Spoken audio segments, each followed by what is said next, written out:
Pulis nga nakadestino sa Sapang Dalaga sa Misamis Occidental nga nakuhaan og video nga naniun og pusil nangayo og pasaylo sa iyang nahimo.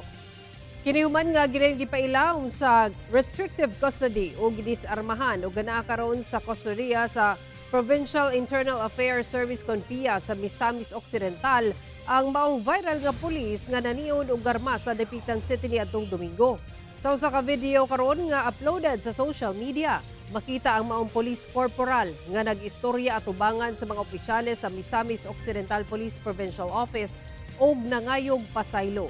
Gani emosyonal pa ang maong pulis tungod kuno nagmahay siya sa iyang nahimong sala. Patong-patong nga kaso sama sa grave threat ug mga administratibong kaso ang atubangon sa maong pulis. Kung meron mga problema na ito, pero walang may expect pa na kadang wala siya pagkasahan mo.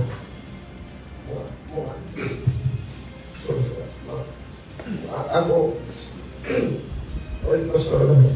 Wala ko naman ang pagkaon sa Ginoo nga makasundan na ko sa problema.